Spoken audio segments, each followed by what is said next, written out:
Fala aí, galera. Estamos aqui novamente, eu, Prof. Tabita. Professor Silvio Santos com vocês, dando continuidade aí ao nosso conteúdo, né? De Biologia do terceiro ano. E hoje, professora, o nosso assunto da aula de hoje vai pegar, mas não fique angustiado antes da hora, porque tudo vai se solucionar, resolver tranquilamente, né, prof? Durante essa aula. Presta bastante atenção, por quê? Essa aula, nós vamos usar vários termos e lembrar vários termos que nós falamos nas aulas anteriores. Lembra sobre os conceitos básicos de genética? Loco gênico, né? Homozigose, heterozigose. Não necessariamente tudo nessa aula, mas daqui para frente, né? É aí que você vai utilizar, né? Esses termos para entender várias coisas que a gente vai estar falando. E uma coisa interessante também é que esse tipo de aula, professora, que a gente vai começar agora, porque esse assunto não é todo numa aula só. Exatamente. Você vai entender muita coisa que os alunos às vezes perguntam para a gente. A gente vai falar sobre genética, vai começar a falar sobre a primeira lei de Mendel, vamos falar do Mendel um pouquinho, né? E isso explica muita coisa. Se o meu pai e minha mãe for moreno e eu nascer branco, e no meu vizinho tem um caso desse, a minha tia, né? Como que é a questão? Porque um olho é de uma cor e outro é de outra. Tem muitas coisas envolvendo esse tipo de curiosidades que nesse conteúdo que a gente vai dar início agora vai responder muitas questões que são feitas para nós professores, né? Então, geralmente é uma aula que tem aquela coisa interessante do aluno. Então é por isso que, né, umas descobertas aí. Então, se liga nessa aula que ela vai ser muito importante para isso. Como o prof está falando aí dessa questão, dessas curiosidades, a gente vai falar e vai focar aqui nessa aula que Mendel descobriu uma das coisas muito importantes, que é a questão, né, prof, da dominância. Vamos dizer que o prof tem uma dominância em estatura e eu uma característica um pouquinho mais excessiva, seja um pouco mais baixinho, mas enfim. Dentro das nossas características, hoje nós sabemos isso, que existem dominâncias e recessividades. E ele, Gregor Mendel, lembra que ele lutou, teve vários problemas, né, no andamento do seu experimento, e a gente vai continuar falando sobre isso. E aí eu te peço para você observar uma característica muito básica. Por exemplo, vai dar uma olhadinha no lobo da tua orelha. Se desse para dar um foco aqui no lobo do professor, né? A gente dava uma olhadinha, mas dá uma olhada. O lobo é essa parte onde pendura o brinco, né, professora? Isso. Das mulheres, no caso. Existe alguns lobos que são presos e outros lobos que são soltinhos. Penduradinhos, assim, né? Que dá uma balançadinha. Como o meu aqui, por exemplo. O meu, ele é penduradinho. Tem uns que ele vem e acaba direto na face aqui, né, no rosto, não sei. Entendeu? Isso, esse aspecto de ter um lobo solto é uma característica dominante. Então, aqueles que têm esse lobo preso é uma característica recessiva. E Mendel conseguiu fazer essa observação com que mesmo? Com o que ele estava trabalhando? Era com bicho ou era com planta? Exatamente. Eu ia usar esse mesmo exemplo.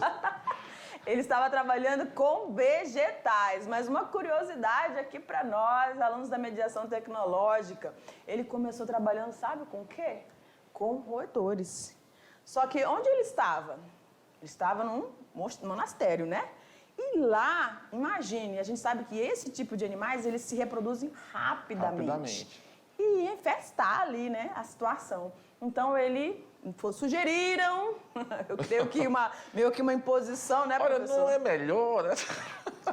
Eu acho que é melhor você partir para outra coisa. E como ele tinha aquela afinidade que eu não tenho, não sei se o prof. Silvio tem afinidade com botânica, mas eu não gosto, né? Mas tudo bem.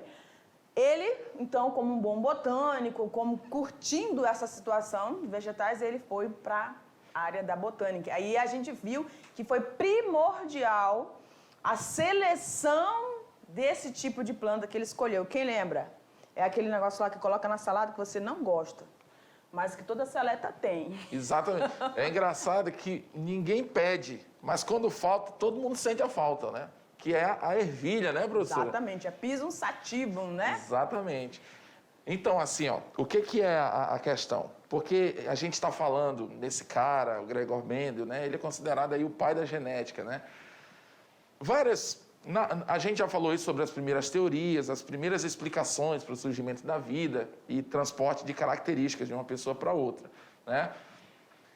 Procurando responder essas perguntas, os pesquisadores faziam vários estudos. O que passa do pai para o filho que faz ele ser parecido com o pai ou com a mãe? Né? Que fator é esse? O que é isso? Em busca dessa resposta, Mendel fez pesquisas de cruzamentos entre espécies de ervilhas, tá bom? Só para você entender melhor. E a partir desse estudo, ele começou, que foi um estudo um pouco demorado, não foi algo que ele começou agora e mês que vem ele estava dando resultado, não foi assim. Levaram anos, de passagem, né? Em que período, né? Exatamente. 1860, 50, Isso, 60... ali no final do século XIX, ele estava, então, buscando isso. E com os resultados que ele alcançou depois de alguns anos de pesquisa com as ervilhas, várias questões puderam ser respondidas com um certo esclarecimento. Ou seja, o estudo dele, a grosso modo falando, era um estudo assim primitivo. Porém, as observações deles foram muito assertivas. Tanto que até hoje, esses estudos, Mendel ele é considerado o pai da genética, o estudo dele é a base para a genética que a gente tem hoje. Por isso, esse cara, Gregor Mendel, ele é um cara tão reconhecido hoje, geneticamente falando. Aí a gente vai ter lá a primeira, a segunda lei de Mendel, tá? Nós vamos ver hoje. Que a gente vai ver hoje. Só que não foi ele que postulou essas leis. As pessoas que tiveram acesso aos estudos dele foi que preconizaram, dentro do estudo dele, tiveram essa aqui é uma opinião principal e essa aqui é uma opinião, outra principal, digamos assim. Então, essa aqui é foi a primeira conclusão mais importante e depois a segunda conclusão mais importante, que fala lá sobre uma outra situação que a gente vai estar vendo aqui, tá? Mas sempre buscando a questão da hereditariedade, né?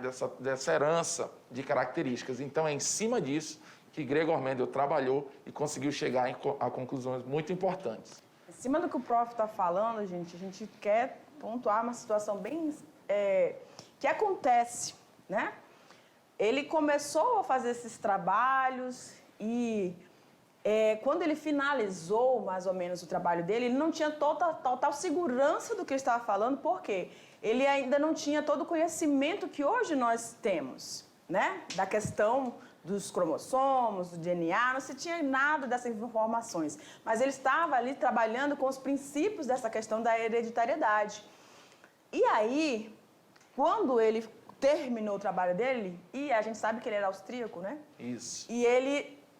com a linguagem matemática, você sabe que não é uma linguagem muito acessível, né, para todo mundo. Tem gente que tem uma dificuldade.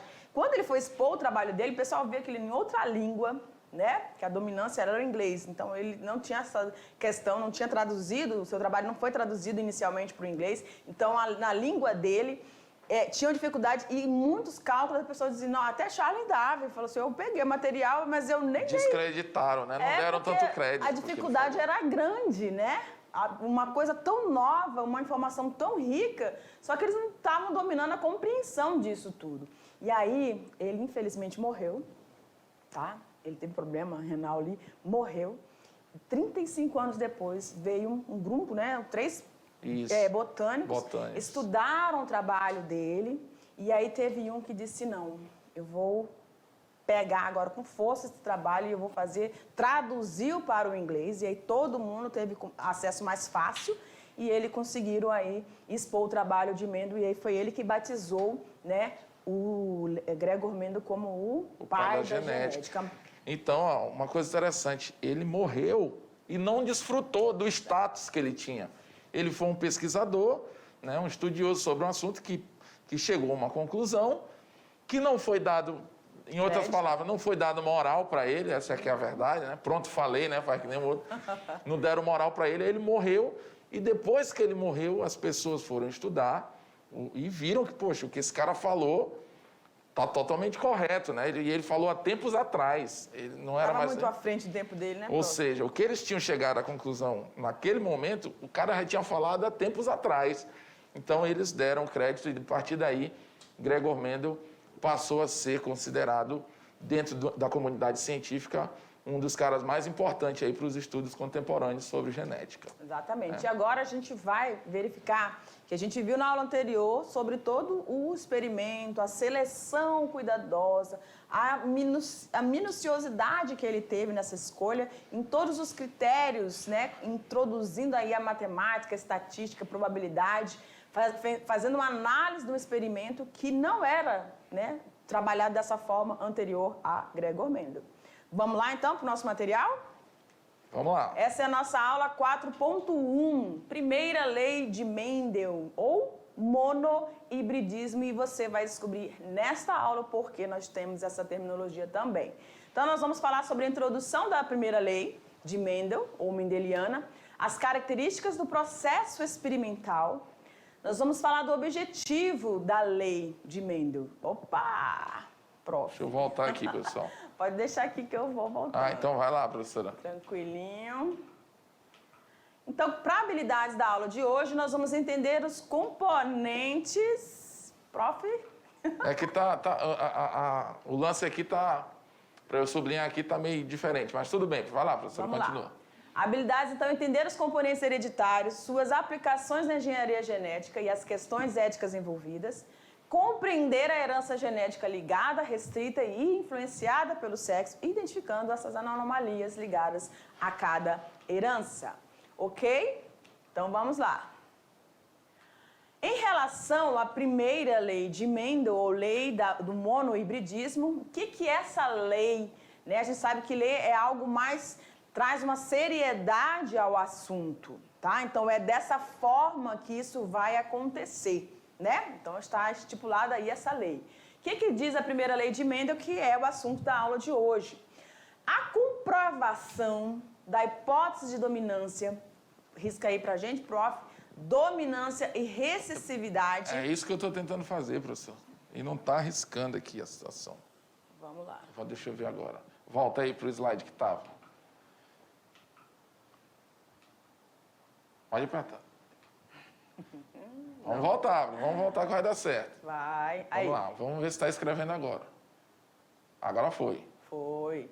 Então tá, a gente tem aí então a comprovação da hipótese de dominância e recessividade nos vários experimentos efetuados por Mendel, que levou mais tarde à formulação da sua lei. Então olha aqui para mim.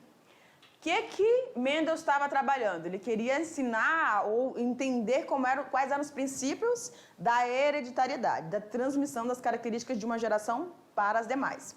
Tranquilo? Ele escolheu uma planta, uma angiosperma, uma ervilha, Pisum sativum, não é isso? E aí ele priorizou algumas características dela, não é?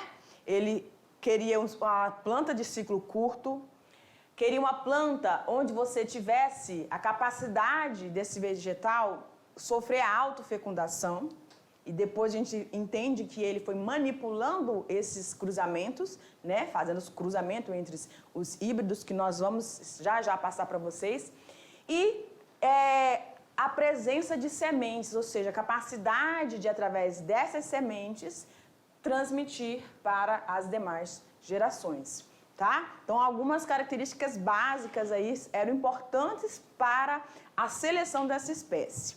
E aí, ele começou a fazer vários. Gente, ele chegou a fazer 27 mil cruzamentos. Imagine um negócio desse.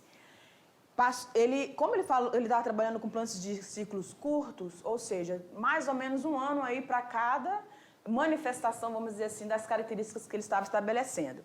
Então, ele começou a selecionar plantas puras.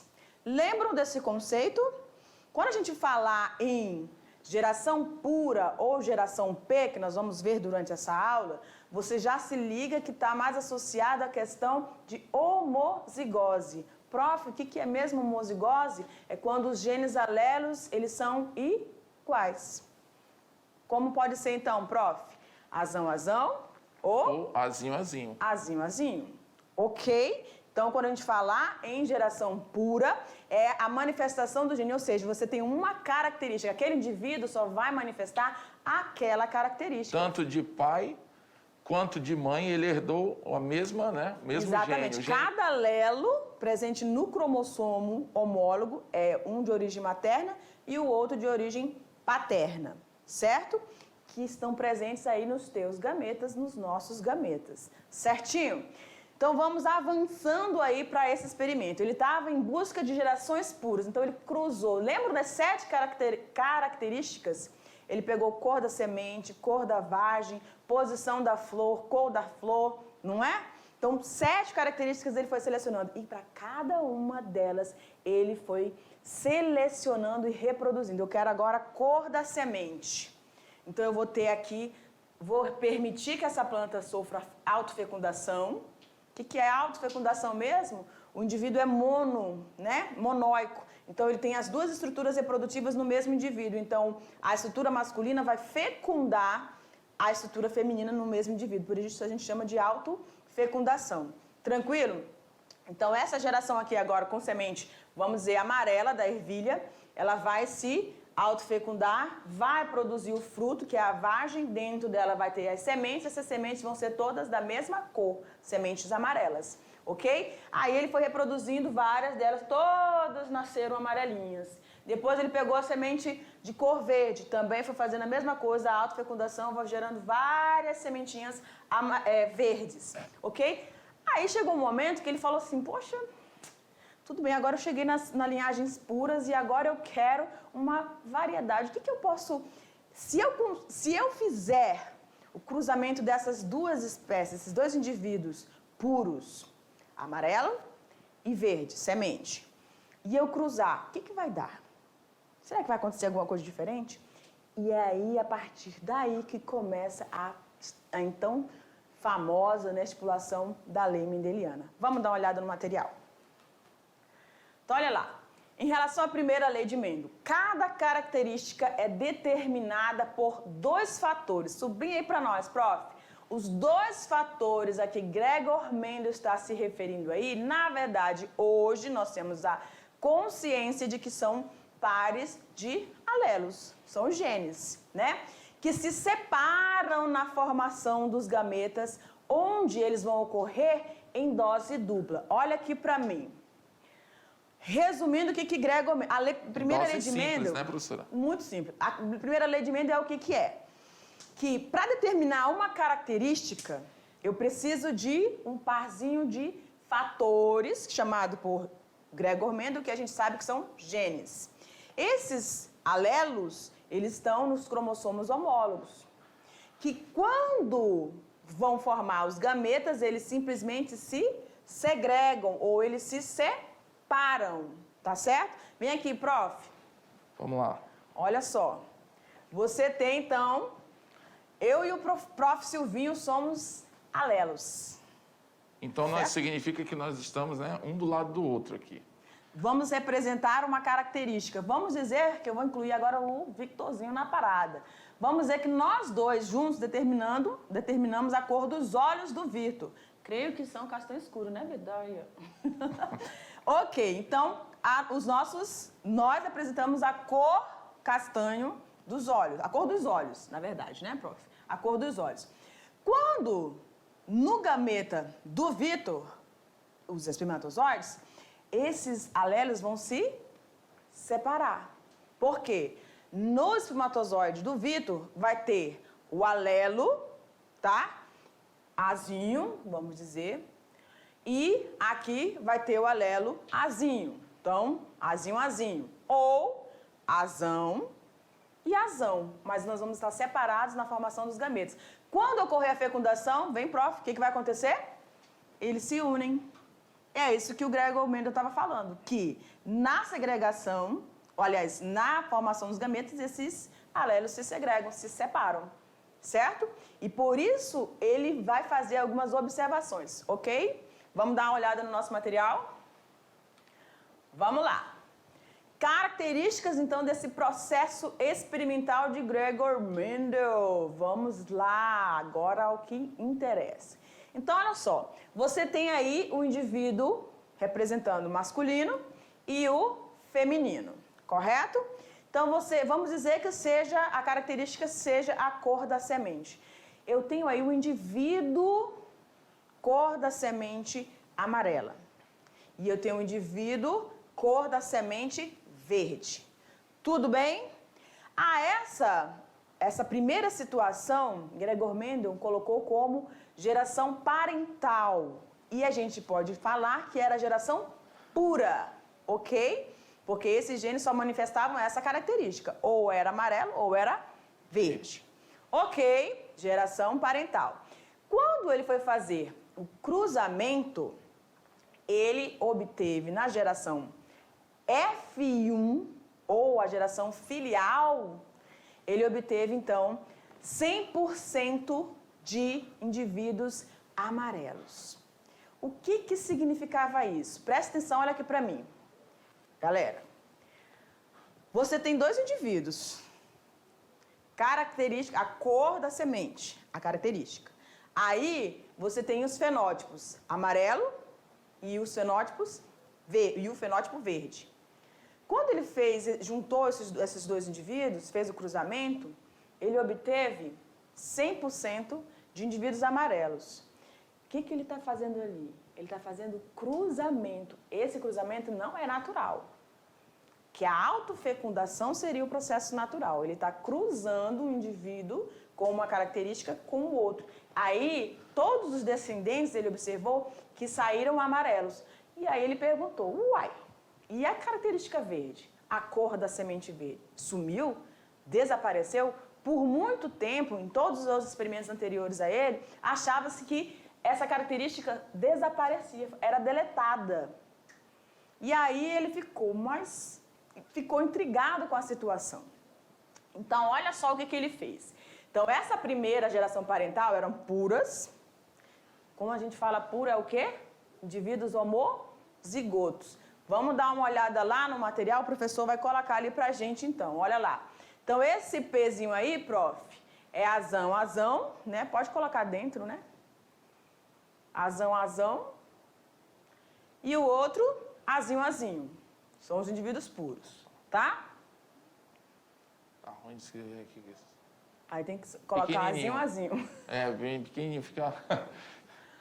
Vamos lá, então é o azinho, tá bom? E aí todos eles nasceram 100% amarelos. O que a gente vai fazer? Aí nós vamos usar um cruzamento, tá? Para observar. Olha aqui para mim de novo. Existe uma tabelinha, a gente chama de quadro de Pinet, né? Por Pinet. O quadro de Pinet, você consegue juntar, então, Fazer essa jogada, Fazer essa jogada dos gametas produzidos por esses indivíduos, tá bom? Então, volta lá no material. Olha lá. Quando a gente vai fazendo, o prof vai fazer esse cruzamento, vai tentar colocar... Fazer o azinho aqui fora. Aqui, pronto, prof. Azinho, tá? Vamos colocar, então, o cruzamento dessa geração F1 aí. Como é que a gente vai fazer esse cruzamento, prof? O azão... Quadro? Você fala para fazer o quadro? No quadro Pinet, pode ser. Ok. Aí a gente tem o azão e o... Ainda faltam aqui, né? Isso. Tô com medo de cortar o vidro ali. E o azinho.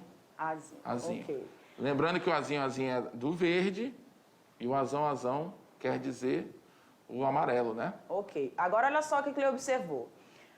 Todos nasceram amarelos, ok? Sumiu a característica verde, mas como que isso aconteceu?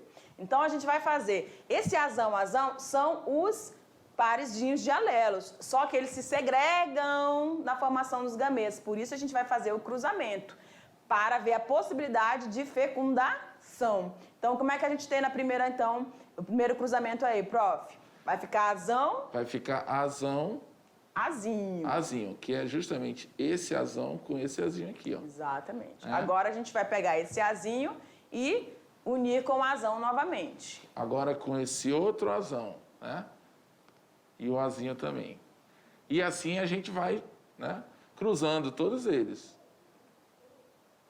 E vai dar, nesse caso aqui, vai dar todos azinho. Olha a observação, circula aí, prof, todos esses 4 aí, que são os que a gente chama de heterozigotos. A partir daí, Prestem atenção. Todos esses da geração F1 são heterozigotos, ou sejam, híbridos. Tá bom? São híbridos. Azão, azinho. Por que todos nasceram amarelos dessa geração F1? Porque você tem uma característica que sobressai a outra característica. Qual é? Amarelo, que vai ser a característica dominante. E depois você tem a verde, que é uma característica excessiva. Então, quando esse gene azinho, que representa a característica verde, está, se pareia com o seu alelo azão em heterozigose, ele vai ficar ali, ó. Ele não vai desaparecer como se entendia. Ele vai estar presente, porém, você vai ter, então, a dominância do amarelo. O que ele fez em seguida? Fez o cruzamento, então, desses dois indivíduos heterozigotos, esses híbridos, tá? Vamos lá, então. Por exemplo. Pegou, então, e realizou. Lembrem que no primeiro, na geração parental, era pura, ele fez o cruzamento. A partir da geração F1, ele pegou os dois indivíduos e agora ele fez a autofecundação, tá bom? Então, ele vai pegar esses indivíduos, vai fazer a autofecundação. O que ele vai obter? Essa proporcionalidade aí. 3 ervilhas de cor amarela e uma só de cor verde. Ou seja, ele fez o 100% ali, está correspondendo a todos os cruzamentos. Então, a gente pode ter várias maneiras de fazer essa observação aí. Ou eu posso dar uma informação genotípica ou fenotípica. Como que seria a informação fenotípica? Eu poderia colocar aí, ó, cada um corresponde a 25%, tá? Cada um 25%. Então, se cada um é 25%, eu tenho 3 amarelos. Vai corresponder a quanto? 70, coloca aí para nós, prof. 75% de indivíduos amarelos. É ruim escrever essa canetinha, né? Tá complicado aqui, professor. E você vai ter 25% de indivíduos de cor verde, semente verde. Tá bom? Aí, ok. Ou você pode fazer aí, do jeito que a gente tem ali no quadro de Pinet, você pode colocar o indivíduo 3. Indivíduo 3. Opa, ali o primeiro foi quadro de Pinet, né? Que você fez o primeiro cruzamento. Aqui já vai ser diferente. A gente tem que fazer, né, prof? Vai o cruzamento entre os heterozigotos. Vai azão com azão. Pronto. Então, esse primeiro indivíduo vai ser... Azão. Aí a gente pega esse azão, vai com azinho lá. O segundo vai ser azinho. Ok. Aí a gente vai pegar o azinho com azão. Isso. O dominante vem sempre na frente. Tá? E depois... Só sobrou azinho com azinho agora. Portanto, ó, a última característica é um par de recessivos, né, professora? Ok. Ok, gente, tranquilo aí? Então, você agora, na geração F2, você vai ter essa proporção. Surgindo novamente, quem? A cor verde. Ela tinha desaparecido? Não, ela aparece na geração F2. E o interessante, quando ele conseguiu observar isso, né, ele disse, começou a fazer as inferências dele. Poxa, então, quando eu pego indivíduos puros, cruzo esses indivíduos puros, eu tenho uma primeira geração onde a característica, né, o gene dominante se sobressai ao gene recessivo. Por isso, nasceram todas com a cor amarela. O verde estava ali, mas ele era um gene que determinava a característica recessiva. E aí ele desapareceu nessa primeira, mas quando no cruzamento na autofecundação entre indivíduos híbridos, ou seja, heterozigotos, o que a gente tem? A gente tem lá a característica verde recessiva, né? Que é uma característica... Tem como tu colocar na tela aqui com a gente o conteúdo? Então, ó, vocês vão perceber, pessoal, que uma característica recessiva, que no caso, para vocês entenderem melhor, é a característica minúscula, aqui, ó. Pronto, aqui. Ela só consegue se expressar quando ela vem em dose dupla. Sempre que uma característica recessiva vir com uma característica dominante, como nos irmãos dela ali, ó, ela não vai conseguir se expressar. Então, como a professora Tabita falou, né? Na primeira geração, o verde não apareceu, mas não significa que o gene correspondente a esse verde não estava presente. Ele estava, mas por ele ser recessivo, ele não conseguiu se expressar, né? Na segunda geração, você consegue perceber que, de acordo com essa ligação que a gente fez, né, a gente conseguiu, né, 25% de chance de nascer um indivíduo com essa característica. Agora, uma coisa interessante também, pessoal, não é porque nesses cálculos que a gente faz, professora, que a gente sempre usa os 25%, né, para dar os 100. Então, tem que ter 4 vezes o 25. Então, tem gente que pensa assim, professor, então quer dizer que sempre a quarta vai ser, né? Por exemplo, se fosse uma questão de cor de olho, esse 25% for uma característica recessiva lá, aí tem gente que pensa assim, que é só o quarto filho que vai nascer. Não, então quer dizer que só se a minha mãe tiver 4 filhos, que o quarto, que é o 25%, ele vai se manifestar. Não, isso é só uma questão de possibilidade de nascer alguém com determinada característica. Tá? Mas pode ser o primeiro filho, pode ser... Né? É a proporcionalidade que esses genes em, né, dose dupla, né, vamos dizer, eles vão se manifestar. Tá? Então, tem 25% de chance, por isso que ele introduziu a matemática, de ter um indivíduo com essa característica. Pode ser, no primeiro cruzamento, pode ser que nasçam 25. E outra, recessivo. Aí se essa mãe ficar grávida novamente, professora, não quer dizer que se os 25% nasceram agora, pronto, o resto vai ser tudo... Característica dominante. Não, continua a mesma proporção. Cada gravidez tem a mesma chance de nascer um indivíduo com a característica recessiva. Não é porque já teve o primeiro filho que pronto, agora queimou essa, o resto vai ser tudo dominante, não. Exatamente. Tá bom? Vamos dar uma olhada ainda, continuar no nosso material, então. Então, vamos lá para a representação genotípica. Aqui agora vai só. Vamos lá. Na geração parental, você tem aí o vezão, a cor, né, amarela e a cor verde. Agora, aí tudo que a gente falou, né, professora, só que explicado com as letras, né, em outras palavras. Então, você tem a possibilidade de gametas para esse indivíduo vezão, ou ele vai ter... Aliás, ele só pode ter V, né? Vezão. O indivíduo feminino vai ter Vzinho. Ele só pode formar esse tipo de gameta porque ele é uma característica pura, tá bom? Vamos lá agora para o cruzamento, que foi o que o professor Silvinho fez. Aí eu tenho na geração F1 todos os indivíduos com a dominância dessa característica, tá? 100% aí amarelo, só que eles agora não são mais iguais aos pais. Eles têm a mistura desses alelos, né? Então, você vai ter os heterozigotos.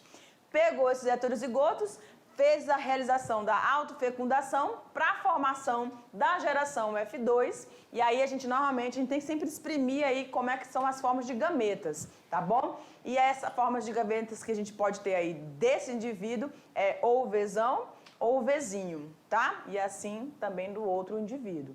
E aí você vai fazer o cruzamento novamente. Olha lá, Vzão com Vzão. É sempre assim, o primeiro com o primeiro do outro indivíduo. O primeiro com o gene do outro indivíduo. E aí você vai estabelecendo esses cruzamentos. Se ficar muito difícil para você dessa forma, você vai fazer o quadro de Pinet, tá? Que é aquele quadrozinho onde você vai separar os gametas e fazer o cruzamento. Eu creio que seja um pouco mais fácil para você, né, prof? Para você que está aprendendo, iniciando, né, nesse tipo de cruzamentos, eu acho que fica muito mais fácil para você fazer isso. Identificar quais são os gametas e vai fazer o cruzamento tranquilamente. Tá bom? Vamos dando continuidade aqui, então, ao nosso material. E aí, os cruzamentos de uma outra característica, né? Que seria a lisa. Eu vou colocar tudinho logo aqui para a gente adiantar, né? Então, vamos lá. Característica da semente lisa e a característica rugosa. Era uma das características que ele estudou? Sim, né?